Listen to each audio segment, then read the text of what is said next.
Dear student, good morning. आज मैं आपको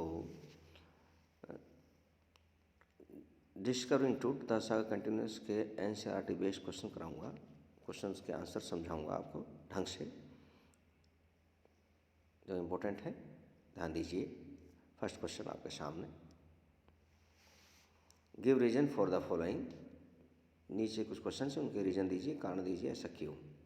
king Tut's body has been subjected to repeated scrutiny. जो king Tut है उसकी बॉडी को रिपीटेड कहते हैं, बार बार।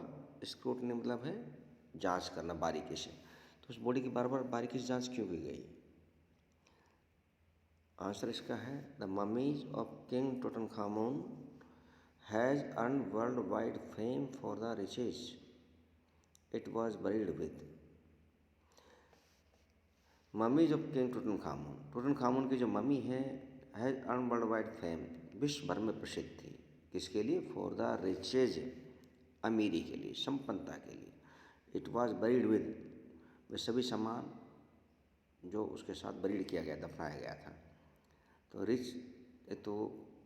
रिच के फेमस थी, जिसमें गिल्डेड चेयर, गिल्डेड टेबल और जो भी हैं उसके कीमती सामान, तो इसके साथ उसे बरीड किया गया था, इसलिए वो वर्ल्ड वाइड फेम हो गया था।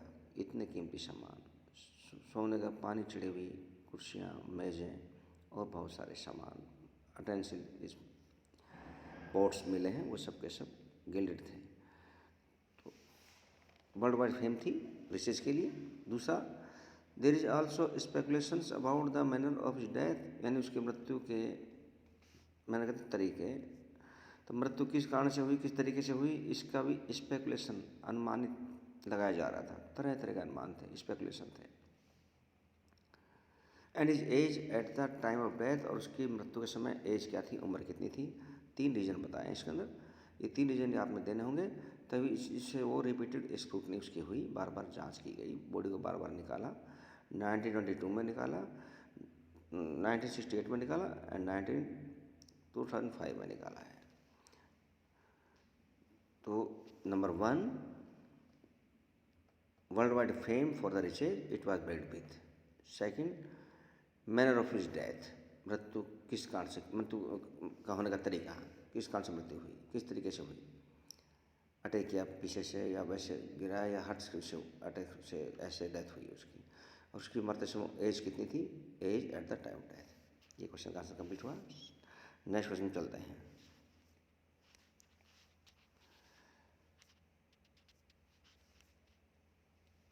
ये आपके सामने सेकंड क्वेश्चन, प्यारे विद्यार्थी।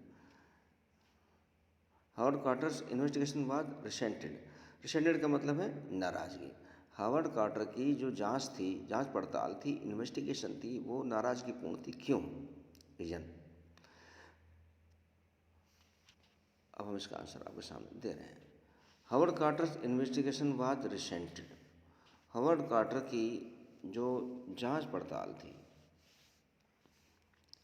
रिसेंटेड मीन्स नाराज़गीपूर्ण थी। Because he used unscientific method, क्योंकि वो अवैज्ञानिक तरीकों का इस्तेमाल उसने इस इन्वेस्टिगेशन में किया। चेजल का इस्तेमाल किया। मम्मी के जो पार्ट्स थे उनको सेपरेट कर दिया गया बॉडी से। हेड अलग किया, लेग्स अलग किए, हैंड्स अलग कर दिए। जांच करने का तरीका ये अनसाइंटिफिक मेथड था, एक साइंटिफिक मेथड उसने यूज नहीं किया। मम्मी की कंडीशन बहुत बैड कर दी उसने। ये जब 1968 में उसको निकाला तब कहा गया इसके बारे में, बैड कंडीशन है। इन इलेजिटिमेट वे, और गैर कानूनी तरीके से उसका इन्वेस्टिगेशन हुआ। He was focusing more on treasure, यानी कि हावर्ड कार्टर का फोकस ट्रेजर पर ही रहा, खजाने पर रहा, कीमती वस्तुओं पर ही रहा।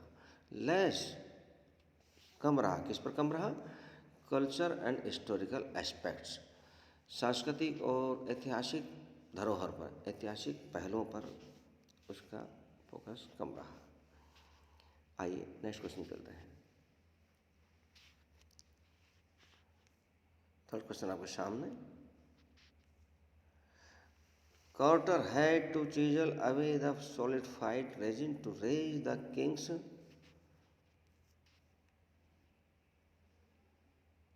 Raise the king's remains. Carter ने चीजल का प्रयोग किया सॉलिडिफाइड रेजिन, ठोस रेजिन को हटाने के लिए। Raise the king's remain, king's के बॉडी को रेजिन से अलग करने के लिए चीजल का इस्तेमाल किया। क्यों किया, क्या वजह थी? इसका आंसर है कार्टर पाया दैट द रिचुअल रेजिन, जो अनुष्ठानिक राल है, रेजिन में राल, ऐसा केमिकल जिसे वो चिपकाते हैं उसको, उस पर रखते हैं उसको। कॉफिन लिया, गोल्डेड कॉफिन, और गिल्डेड कॉफिन के अंदर जब उसको मम्मी को रखते हैं तो नीचे वो रेजिन डाली गई ताकि वो सेफ रहे।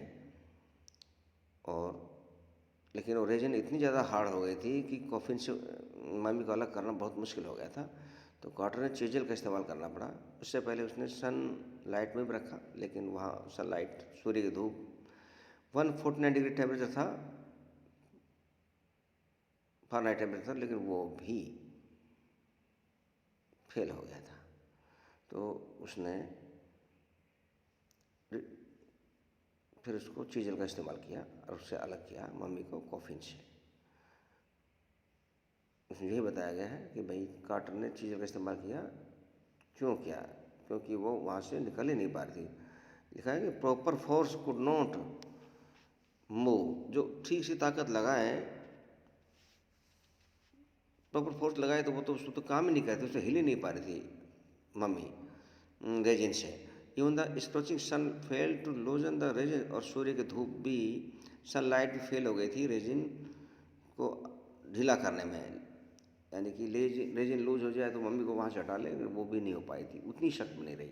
सो ही गोट द रेजिन चीजल्ड अवे, इसलिए उस रेजिन को हटाने के लिए चीजल का इस्तेमाल किया, राल को हटाने के लिए मम्मी से, ताकि मम्मी को बाहर निकाल सके कॉफिन में से और बाहर उसकी ढंग से जांच कर सके। To the king's remain, king's की बॉडी को ऊपर उठाने के लिए। नेक्स्ट क्वेश्चन आपके सामने है, Tut's body was buried along with the gilded treasures. ट्रट की जो बॉडी है ये दफनाई गई गिल्डेड ट्रेजर, सोने का पानी चढ़े हुए खजाने के साथ। बहुत से अटेंशियल थे जो गिल्डेड ट्रेजर थे, गिल्डेड मतलब जैसे सोने की हों, लेकिन स्वर्णिम पानी चढ़ा हुआ था और बहुत चमक रही थी। 33 वर्ष पहले उसकी डेथ हुई थी। अभी वो 1922 में देखा गया, उसकी पहली जांच हुई 1922 में हावर्ड कार्टर ने, तो बिल्कुल समान शेप था। स्वर्णिम चमक अभी बरकरार थी उन वस्तुओं पर। तो इसमें क्वेश्चन पूछा गया है कि ये सब चीज़ें उसके साथ क्यों रखी गई, गिल्डेड ट्रेजर की क्यों रखा उसकी डेड बॉडी के साथ? आंसर है the peoples of ancient Egypt, प्राचीन मिस्र, इजिप्ट कहते हैं मिस्र को, मिस्र के लोगों का बिलीव्ड, विश्वास था, इन रिजरेक्शन ऑफ द डेड, कि मृतक आत्मा पुनर्जीवन पा सकती है, उनका पुनर्जीवन हो जाएगा, नया जीवन होगा, मरने के बाद फिर कोई देही फिर सक्रिय हो जाएगी।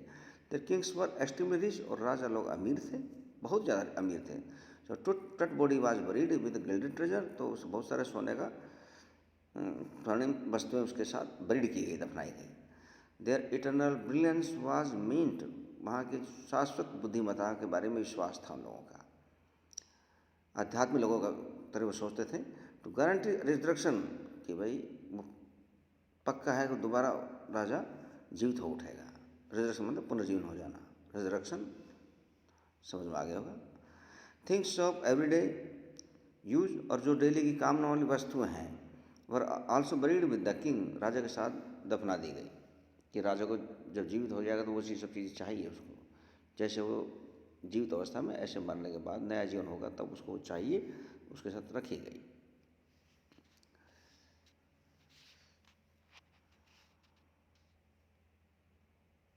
अब आपके सामने एक नेक्स्ट क्वेश्चन है, क्वेश्चन वो भी इम्पोर्टेंट है। ये है क्वेश्चन आपके सामने,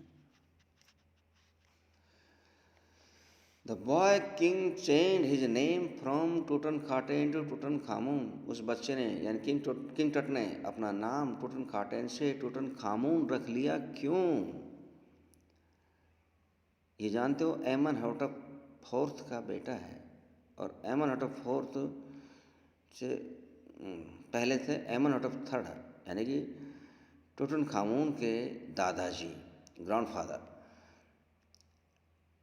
एमेनहॉटेप फोर्थ के फादर, दोनों की मेंटलिटी डिफरेंट थी।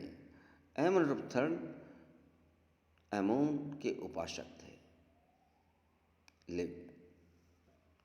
अमून यानी चांद के देवता को मानते थे वो, तो चंद्र देवता की पूजा किया करते। चांद देवता चांद का देवता है ऐसा मानते थे वो, और उनके मंदिर बना रखे थे उन्होंने, और अमून को महत्व दिया करते कि भाई अमून बहुत प्यारा है।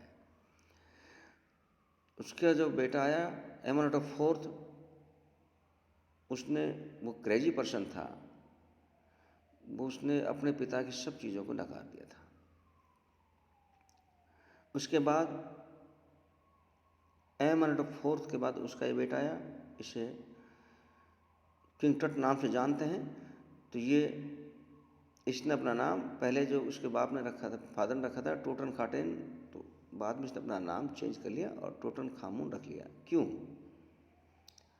टूटनखाटेन मीन्स लिविंग इमेज ऑफ अमून। टूटनखामुन का मतलब है लिविंग इमेज ऑफ अमून, कि भाई चंद्र देवता की एक जीवित तस्वीर, जीवित इमेज, सजीव इमेज। राजा लिविंग इमेज तो है ही, लेकिन चंद्र देवता की इमेज है वो। He was a major god in ancient Egypt, और वो बहुत बड़ा देवता मिस्र में माना जाता है अमून, उसके नाम पर रखा टूटनखामुन।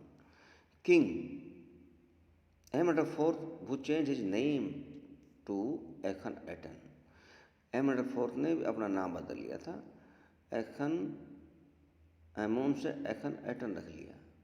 एटन का मतलब सूर्य देव है, संडे का गॉड है वो, तो ये सूर्य को मानता है। इसने अपना नाम अपने फादर से, बिल्कुल फादर ने रखा था एखन अमून, इसने खुद का नाम बदल लिया बाद में एखनएटन, सूर्य का दास। एटन कहते हैं सूर्य, एखन माने दास, सूर्य का दास अपना नाम रख लिया। और एखन अमून इसके पिता थे, एमेनहॉटेप थर्ड थे वो, एखन अमून। और ये जो बेटा है जो टूटनखामुन है, ये अपने दादा के पद उस पर चला है, तो इसने वही अमून की वर्शिप की है, और अमून के नाम से टूटनखाटेन इसका नाम रखा है इसके पिता ने, लेकिन इसने नाम फिर बदल लिया और टूटनखामुन हो गया, क्योंकि ये भी अमून पर बिलीव करता है। नेक्स्ट क्वेश्चन आपके सामने, this the deed that led Ray Johnson to describe Akhenaten as wacky. ये कह रहा है कि वे सभी कार्य की सूची जिनसे मालूम पड़ता है कि रे जॉनसन ने बताया कि एखनएटन एक वैकी पर्सन था, सन की मिजाज का आदमी था। सनक चढ़ गई, अपने पिता के सारे मंदिरों को तोड़ डाला, उसके जो पिता जिस देवता को मानते थे वो देवता भी उन्होंने मानना बंद कर दिया, और अपना नया ही एक देवता एटन को मान लिया उसने। Akhenaten means the servant of Aten, यानी सूर्य का दास। पिता तो थे चंद्रमा के दास, ये हो गए सूर्य के दास। The sun disc, he moved the religious capital from the old city of the Thebes, और ये ले गया, मूव माने ले गया, अपनी राजधानी, रिलीजियस कैपिटल धार्मिक राजधानी, फ्रॉम द ओल्ड सिटी पुराने शहर से, थेब्स के पुराने शहर से हटा के कहाँ ले गया, द न्यू सिटी नए शहर ऑफ एखनएटन, एखनएटन के नए शहर में ले गया, थेब्स से एखनएटन ले गया, और नॉन नाउ एज अमारना, और अब उसे अमार नाम से जाना जाता है। ही स्मैट द इमेज ऑफ अमून, उसने स्मैश वन तोड़ दी, इमेज वन सब तस्वीरें अमून की जो भी मूर्तियाँ थी सब तोड़ दी। अ मेजर गॉड, जो बहुत बड़ा देवता माना जाता था उस समय, एंड क्लोज हिज टेम्पल, उसके सारे मंदिर भी बंद करवा दिए।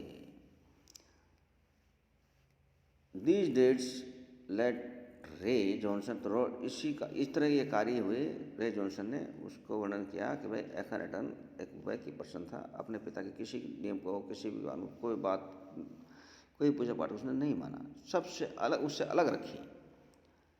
पिता के जो मंदिर थे अमून के, उसने एटन के मंदिर बनवा दिए। पिता जिसकी पूजा करते थे वो पूजा बंद करवा दी, मंदिर ध्वस्त कर दिए, उनकी सब मूर्तियाँ खंडित कर दी गई। थैंक यू प्यारे बच्चों, ये क्वेश्चन के आंसर आपको समझ में आए होंगे ढंग से। इससे फिर से रिपीट कर लीजिए और कुछ क्वेश्चन और जितना हो सके उन्हें कीजिए। Thank you very much.